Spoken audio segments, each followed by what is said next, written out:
how do we run our business with the new reality of COVID-19? Some things that we have noticed over the past 2 weeks as how boards are meeting has really evolved and changed is that some boards are preferring just to have a conference call and have your board decisions made via a regular conference call.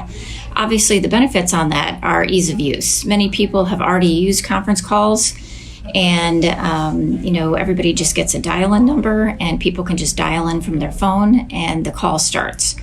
Some cons on that would be that it's kind of hard to control the meeting because remember, under Arizona law, we have to allow owners to participate during appropriate times during the meeting. So we'll have to notice them, provide notice to the membership of the meeting. And so having a conference call, there are some pros in that it's very easy to use, but there are some cons definitely in that trying to keep track of who's talking and keep control of the crowd may be more difficult than anticipated. Obviously, if you're having an executive session, some of those concerns would be limited because you would just have the limited number of people on that call during the conference call. I think the thing that everybody's talking about now is using a teleconferencing system like Zoom to conduct your board business. How Zoom works is basically everybody is going to have to either have a phone or a computer, and you can either connect via Zoom via a link that we provide via Zoom to you or to your residents, or you can download the app on your phone and connect via the app. And basically you just need the meeting call-in number, and then you need a password to enter the meeting. And how boards have been effectively using this, and the great part about it is you can all see each other on the screen. And so it's almost like having a face-to-face meeting. And so what we do is the board meeting starts as normal, and we can do roll call. We can see who's on the screen right then and there.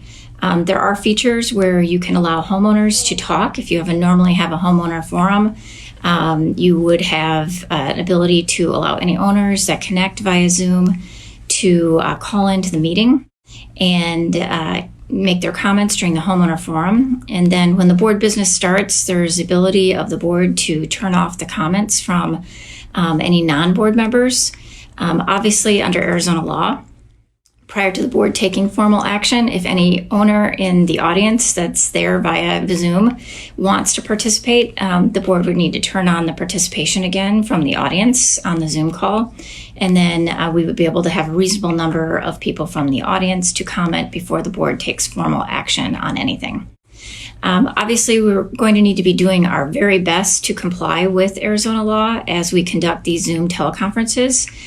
And some things that we need to be mindful of is remember that under Arizona law, we have to provide an agenda to all owners who attend the meeting.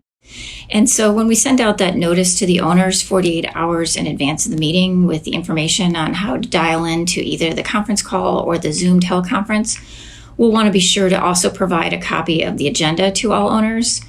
And also we'll be able to put it on the screen during the Zoom teleconference in case anybody wants to see it.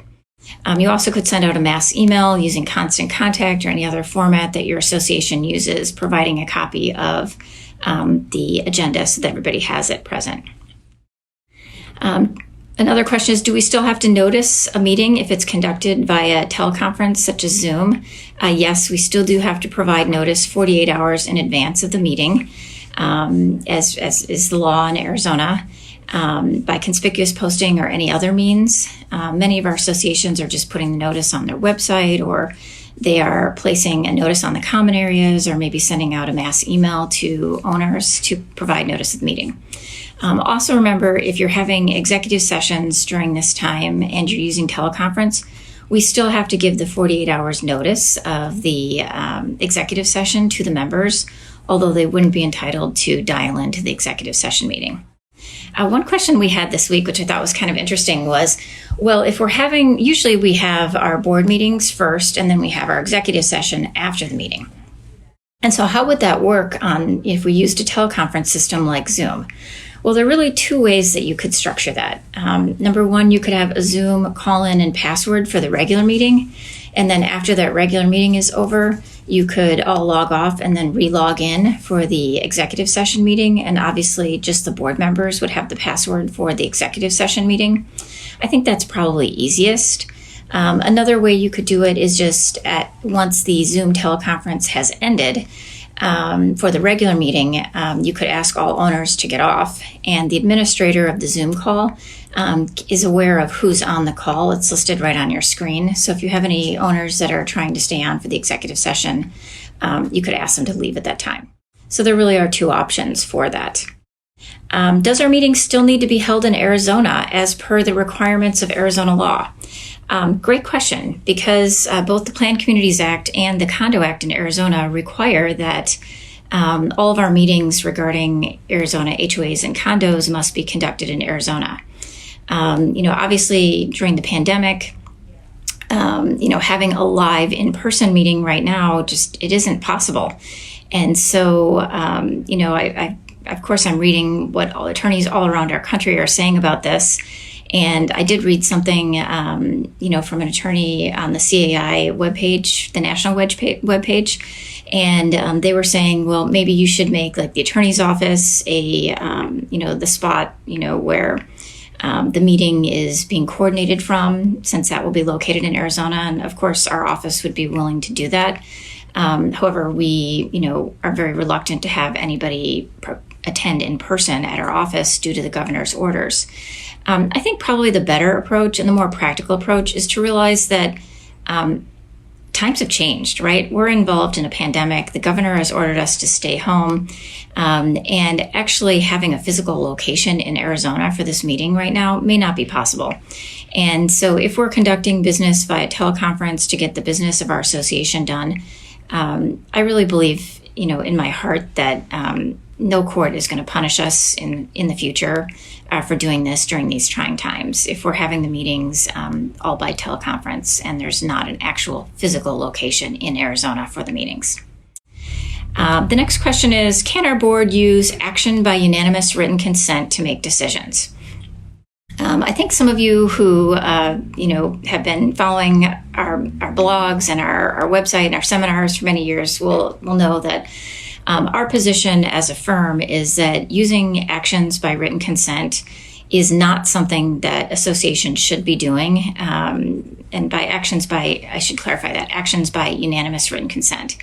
So under the Arizona Nonprofit Corporation Act, there is a provision that allows nonprofit corporations to make decisions via unanimous written consent.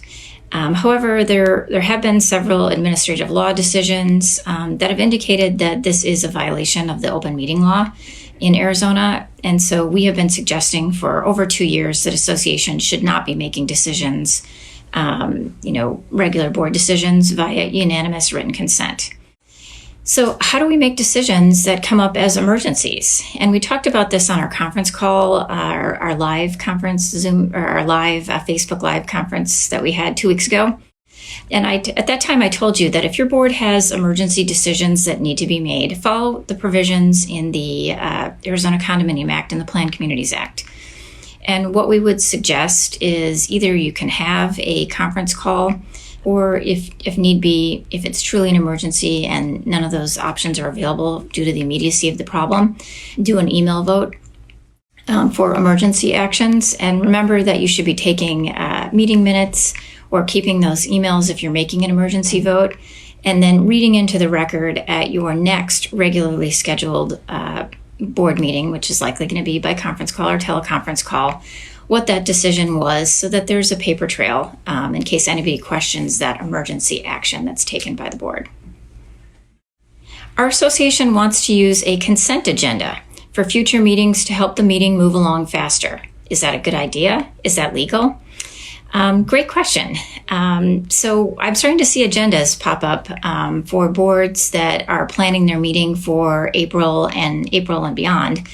And I have seen some boards starting to use a consent agenda.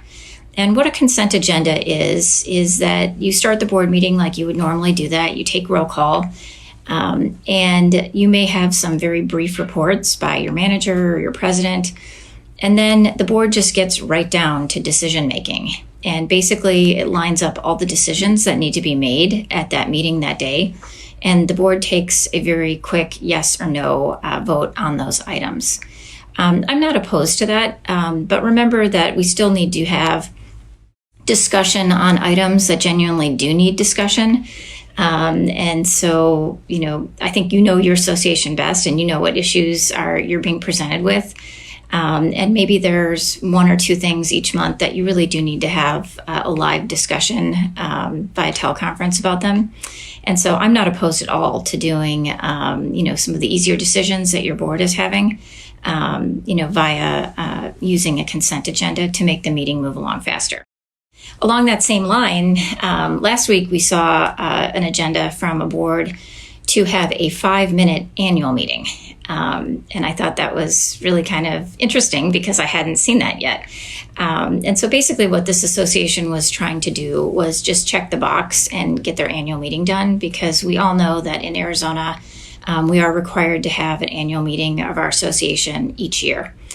And so basically they did have a place where owners could drop off their ballots at the physical location of the management company or the management company offices on the day of the meeting. They did not actually have a live in-person meeting. Instead, everybody went to teleconference, and it was a very speedy 5-minute meeting. In fact, the agenda had each minute planned in terms of what they were doing. So it started out with, making sure we had a quorum. There was a very brief mention of a report that had been posted on the association's website with all the pertinent details of what the board had planned to verbally say if the meeting had been in person. And then they announced the results of the election of directors, and then they closed the meeting. And it actually ended up being about 3.5 minutes. And so I'm not opposed to that. We're under, some very difficult times right now. And we may need to be doing some meetings like that going forward, just to check the box to make sure that we're electing new directors. What I'm kind of envisioning is I'm trying to look ahead for the next 30 days and beyond. And, how are we going to conduct a recall meeting? If we receive a recall petition from our owners, how are we going to be able to do that? I think that can be done via a teleconference. All the details will need to be worked out. I have one coming up here in the next probably 60 to 90 days that it's been postponed because of the pandemic. And so we haven't been able to conduct a meeting within 30 days of receiving the petition, but we're working on solutions on how we can do that. So I do think it can be done. If your association is in that position where you need to conduct an annual meeting, or you need to conduct a recall meeting, make sure that you're reaching out to myself and our firm team, and we will help you through that process so that you comply with the law and get the business done that you need to get done for your association.